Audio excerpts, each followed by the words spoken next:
Bonjour et bienvenue donc à ce petit webinaire qui a pour objectif de répondre à une question qui m'a été posée concernant le coronavirus. Alors, je le fais avec un petit sourire parce que je constate quand même que dans des crises comme celle-là, l'humour devient un élément essentiel pour la simple raison que on vit dans l'ère des réseaux sociaux et de l'ère de l'information. Quand je dis ça, c'est qu'il suffit de regarder la télé, il suffit de poser un regard sur Facebook, sur YouTube, sur tout ce qu'on veut, en fin de compte, puis il y a des sources d'informations qui partent de tous les sens, dans toutes les directions, qui, en fin de compte, nous éloignent de notre intérieur, nous éloignent de notre pouvoir, finalement. Parce que le pouvoir, finalement, qu'est-ce que c'est? Le pouvoir, c'est être capable de se positionner par rapport à une situation, par rapport à un événement, et se positionner de la façon la plus juste possible. C'est-à-dire que moi, je peux regarder un événement comme la propagation du coronavirus, comme une situation d'urgence, de panique. Je regarde la télé qui me met dans une position de panique. Je regarde, bon, qu'est-ce qui se passe à la bourse. Je regarde toute cette situation où les commerces sont fermés, etc. Et évidemment, c'est clair que tout ça peut générer en moi des peurs, peut générer en moi des réminiscences hein, d'expériences passées qui me font comprendre que je pourrais revivre quelque chose qui était vraiment horrible dans ma vie passée. Donc, je peux me retrouver dans une position dans laquelle le pouvoir qui est en moi se perd complètement. Alors, ce pouvoir-là qui se perd complètement, pourquoi il se perd? Bien, parce que d'une part, j'ai peur de peut-être avoir cette maladie-là. J'ai peur de me retrouver dans une situation financière difficile parce que bon, tout est en train tout est un peu fermé, tout est un peu bloqué au niveau de l'épanouissement professionnel pour chacun d'entre nous, puisqu'on se retrouve dans une situation où beaucoup d'entre nous se retrouvent à ne pas pouvoir faire leurs activités professionnelles comme ils le devraient. Donc ça, c'est un élément vraiment fort important. Puis évidemment, le troisième, c'est cette capacité que l'on a de s'intéresser à tout ce qui se passe sur YouTube, sur Facebook, etc., toutes les informations qui nous amènent à avoir le sentiment quelque part qu'on est une victime de quelque chose. Et je pense finalement que ce qui est fondamental dans tout ça, c'est de se ramener à moi, à l'individualité que je suis, et de me ramener aux faits, et de me ramener à qu'est-ce que moi je peux faire. Qu'est-ce que moi je peux faire en tant qu'être qui assume ce qu'il est? Qu'est-ce que je peux faire de bienveillant, de positif, de constructif par rapport à moi, par rapport à mon entourage que j'aime, par rapport à la société, à la communauté, etc. Alors, c'est certain que ce que je retrouve, moi, sur Facebook, ce que je retrouve sur YouTube, ce que je retrouve, en tout cas, malheureusement, il y en a quand même pas mal qui vont dévoiler ou exprimer, finalement, toutes sortes de choses qui peuvent avoir du sens, hein, mais je pense que l'important, c'est de s'orienter sur les solutions. Les solutions, c'est qu'est-ce que moi je peux faire pour utiliser cette expérience-là de vie comme étant une expérience de vie qui va me faire croître, qui va me faire progresser, évoluer.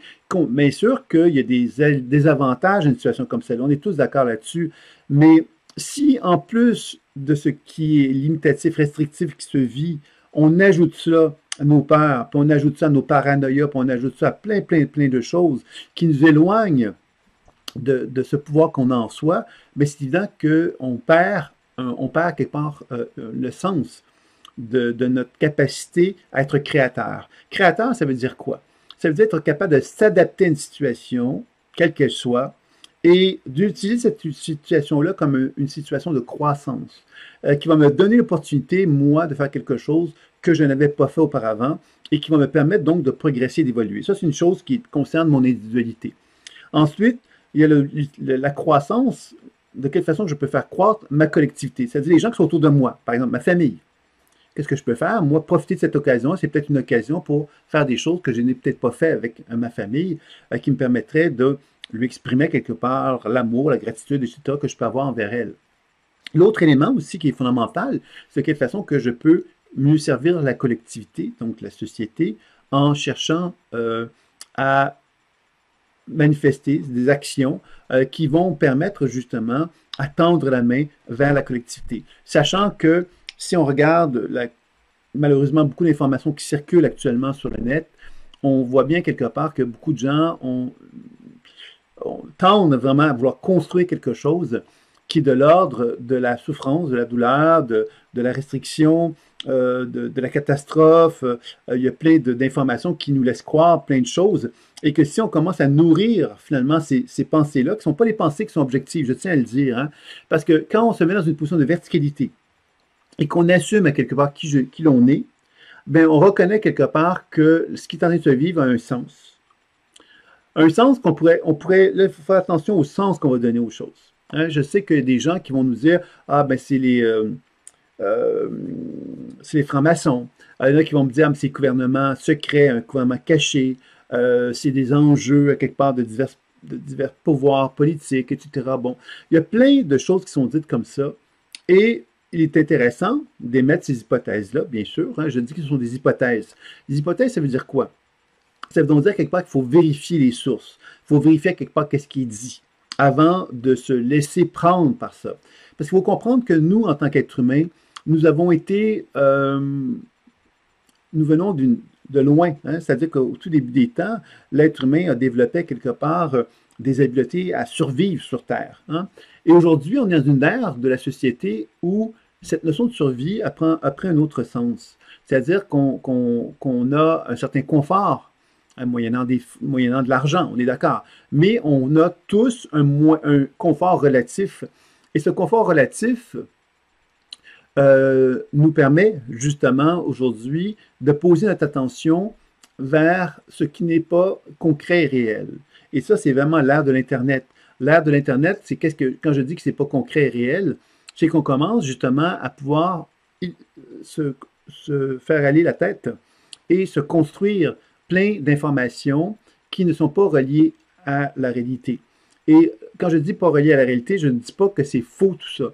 Mais je dis quelque part que la réalité, elle nous met en contact avec une situation, qu'il y a un virus qui vient d'apparaître. Ce virus-là, quelque part, peut se propager d'une façon mondiale et qu'il nous faut, quelque part, nous se rappeler qu'on a à se réapproprier une individualité qu'on avait peut-être perdue. Et dans ce sens-là, le coronavirus est peut-être relié à nous rappeler quelque part que nous avons une individualité. Cette individualité nous rappelle à quelque part que nous avons des frontières corporelles, qui est notre corps physique, et que ces frontières corporelles-là, ben, nous rappellent qu'on peut apprendre justement à se protéger davantage de tout ce qui vient de l'extérieur. Le coronavirus est une expression de ça. Maintenant, Facebook en est une autre, YouTube en est une autre, l'Internet en est une autre. Ce sont tous des façons, quelque part, de recevoir de l'information intrusive, que j'appelle. Information intrusive, c'est une forme de pollution qui perturbe la conscience et qui nous empêche de favoriser le bien-être. Et quand on est dans cet état-là, qu'est-ce qu'on fait? On n'est pas un être créateur. On n'est pas un être évolué. On est un être qui est dans la peur. Et quand on est dans la peur, on n'est pas en mesure de pouvoir envisager quelque part un monde meilleur. Et moi, ce que j'aurais envie de dire par rapport à cette fameuse question face au coronavirus, c'est qu'il est peut-être le temps pour nous de se poser la question, qu'est-ce qu'on a envie de créer comme monde? Cette occasion, justement, pour beaucoup d'entre vous, il y a une pause qui s'est imposée parce que justement, on veut éviter la propagation du coronavirus. Et cette pause-là nous donne peut-être l'opportunité à chacun d'entre nous de faire le point. De faire le point sur qu'est-ce que moi, je veux mettre en place dans ma vie pour que justement ma vie ressemble davantage à ce que j'ai envie qu'elle soit. Plutôt que de me laisser prendre par un système. Parce qu'il faut bien comprendre que ce coronavirus-là met en évidence une chose très simple, c'est que le système dans lequel nous sommes est profondément fragile.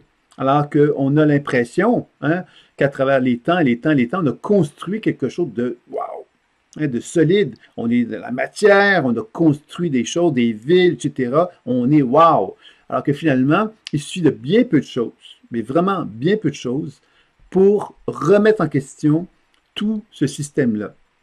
Et pourquoi ce peu de choses-là? C'est parce que d'une part, il y a évidemment un événement concret qui est le coronavirus, mais en même temps, il y a également la peur, l'émotion, la dimension psychologique de l'être humain qui est fragile parce qu'on est encore à l'ère, nous, de l'ère préhistorique, on est encore dans notre dimension de survie.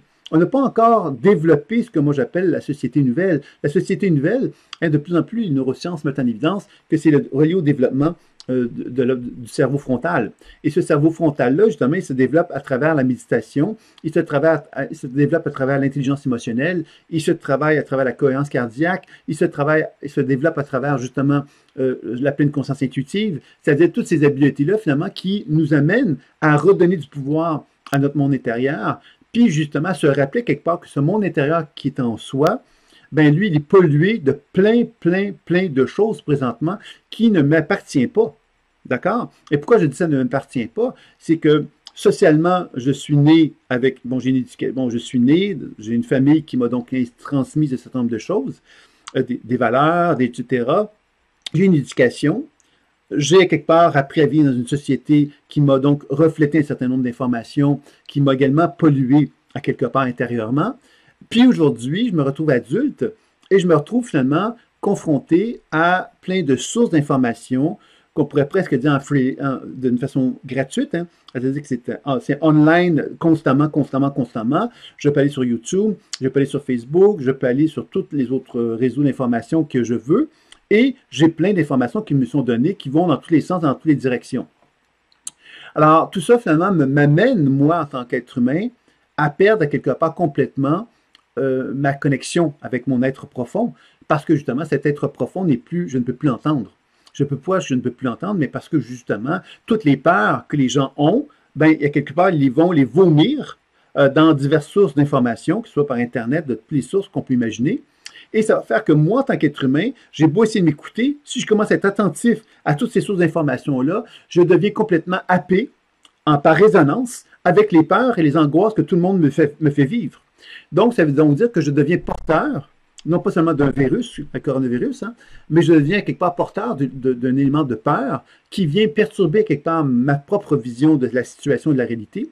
Parce qu'évidemment, les peurs que ces gens-là me renvoient fait que moi, ça éveille mes propres peurs. Et mes propres peurs-là vont faire que moi, je vais faire éveiller les propres peurs chez d'autres êtres humains, et ainsi de suite.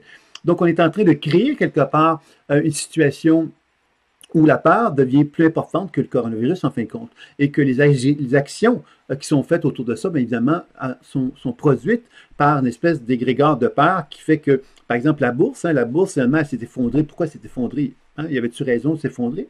Mais encore là, c'est beaucoup l'élément émotionnel qui a fait que la bourse, justement, a tendance à être dans une position perturbée. Parce que, justement, on n'est pas dans une position d'objectivité et de verticalité que j'appelle, la verticalité étant ma capacité à moi de me connecter avec l'énergie de la Terre et celle du ciel, de reconnaître que je suis un canal et que ce canal-là me permet d'amplifier ma conscience de façon que je peux reconnaître qu'à l'intérieur de moi-même, il y a une forme de sagesse, une forme d'intelligence qui est en moi. Et cette intelligence-là, quelque part, hein, qui est l'ère de la nouvelle humanité, elle est directement reliée au développement du chakra frontal, elle est directement reliée à ma capacité de reconnaître que la planète Terre est un organisme sacré dans lequel je dois prendre soin. Et je reconnais quelque part aussi qu'au-delà de moi, dans le ciel, il y a une forme de sagesse, une forme d'intelligence, un principe intelligent qui existe. On pourrait me dire c'est ésotérique, tout ce que je suis en train de dire. Je rappelle que la physique quantique est de plus en plus en train de reconnaître à quelque part qu'il existe une forme de conscience. On peut l'appeler comme on veut, c'est pas très important, mais qu'il y a effectivement de toute façon des règles, hein, que quand on regarde simplement comment l'univers fonctionne, comment la planète Terre fonctionne, il y a des règles, il y a des lois, il y a quelque chose qui s'organise, qui est plus grand que moi, qui est plus grand que vous, et qui me met en contact avec une forme de vie, avec le grand V, et que cette vie-là avec le grand V, ben moi en tant qu'être humain, et vous en tant qu'être humain, et nous en tant de collectivité, on s'en est complètement éloigné à mesure qu'on s'est mis à évoluer entre guillemets. C'est-à-dire qu'on a reconnu quelque part que moi en tant qu'être humain, que vous en tant qu'être humain, que l'humanité tout entière, on avait le pouvoir de dominer la planète Terre. On avait le pouvoir quelque part de choisir de choisir quelque part de quelle façon que nous allions pouvoir exister sans tenir compte des règles et des lois de la vie avec le grand V. Donc, il faut comprendre ici que tout ce qui se passe concernant ce coronavirus-là, ben, nous confronte simplement à nous rappeler quelque part que tout ce qu'on a construit, nous, en tant qu'humanité, mais drôlement fragile, il suffit de peu de choses pour que tout s'effondre. Et c'est ça, quelque part, qui est en train de se mettre en évidence. Il y a peu de choses pour que, justement, l'humanité, tout ce qu'elle a construit, ça puisse devenir un genre de désert. Hein? Là, j'exagère en vous le présentant comme ça.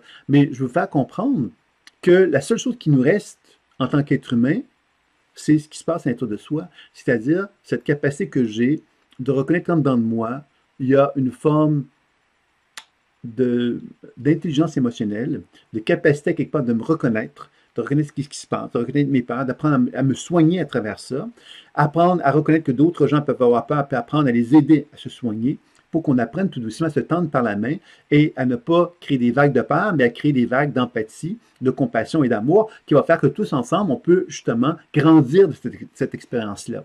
Et moi, je pense profondément que s'il y a un sens à tout ça, mais quelque part, pourquoi pas celui-là que je vous donne? Moi, j'ai envie de croire plutôt à cette vision-là qu'à croire à des scénarios catastrophes.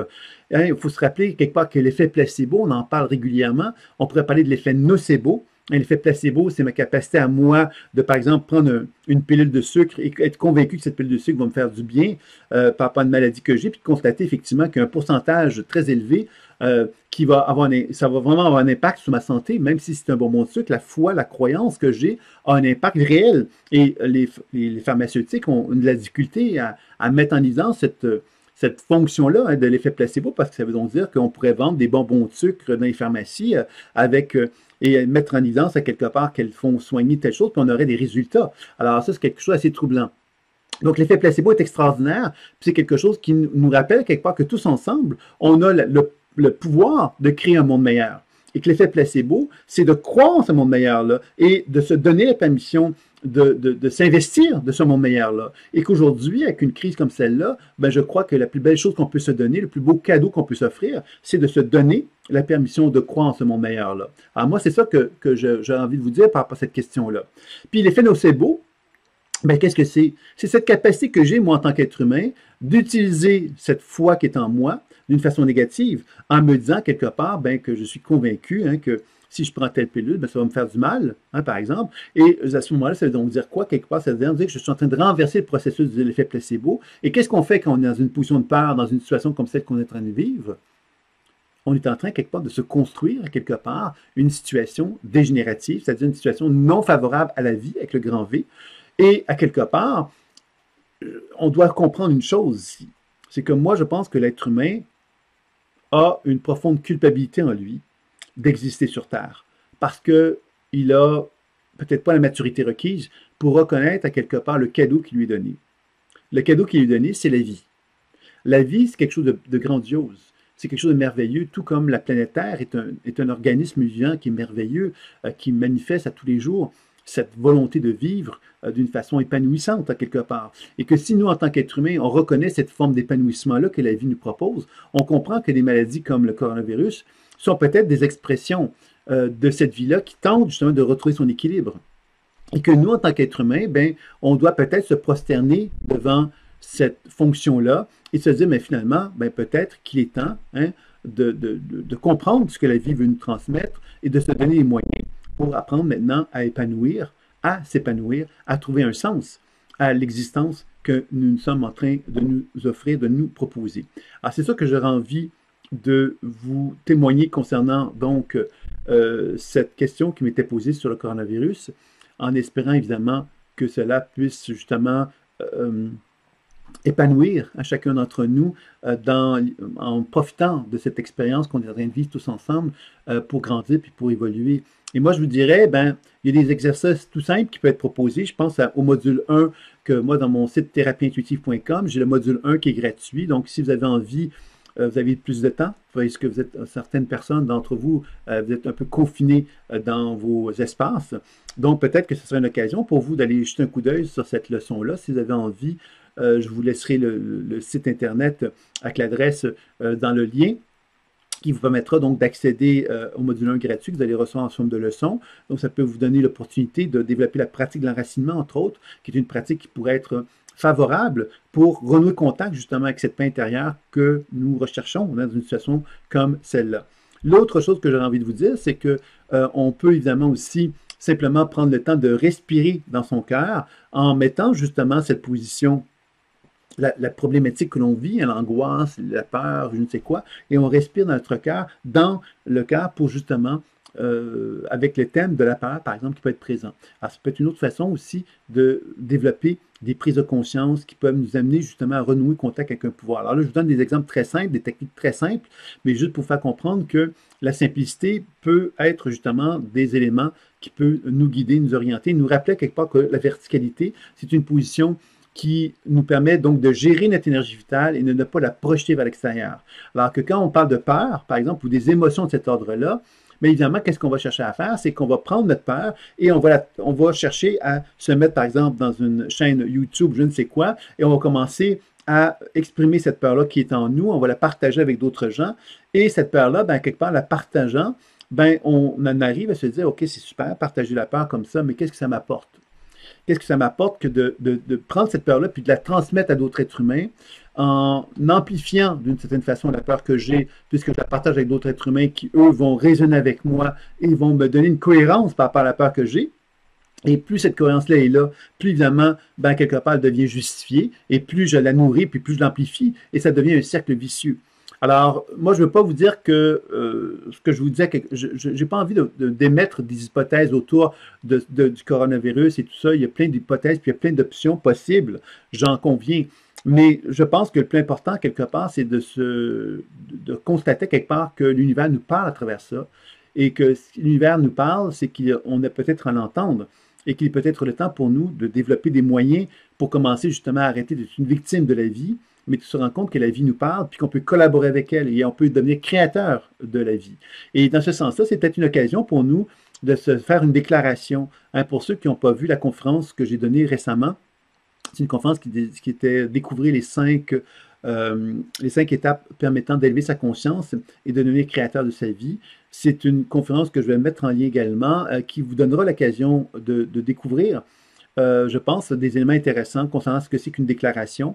La déclaration, c'est une déclaration qu'on peut faire à l'univers, sachant justement aujourd'hui que l'univers nous parle à travers le coronavirus et qu'il est peut-être possible pour nous d'utiliser cette expérience-là comme une façon de se donner l'opportunité de se dire, ben moi j'ai envie, quelque part à partir de cette expérience-là, de donner un sens à tout ça et de créer quelque part une vie plus en accord avec moi-même. Et pour que cette vie-là soit plus en accord avec moi-même, je fais une déclaration dans laquelle je vais reconnaître certains éléments que je ne trouve pas acceptables dans ma vie, que j'ai acceptés pendant un certain temps, mais que je n'accepte plus aujourd'hui. On va ensuite, évidemment, se faire un pardon par rapport à ça, manifester la gratitude parce que grâce à cette prise de conscience-là et grâce à ces expériences-là que j'ai vécues dans le passé, je suis devenu ce que je suis. Et ensuite, on va faire une déclaration qui va mettre en évidence justement ce que je cherche à vouloir manifester maintenant dans mon nouveau comportement et un engagement par rapport à ce nouveau comportement-là. Et c'est ça un peu qui est présenté dans un contexte de déclaration.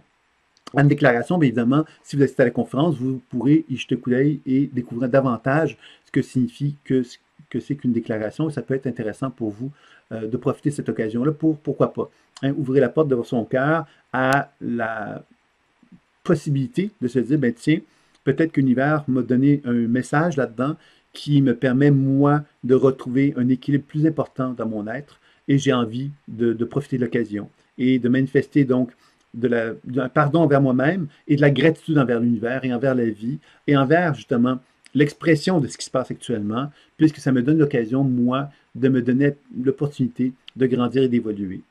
Alors, c'est ça un petit peu que j'avais envie de vous proposer par rapport à cette question-là.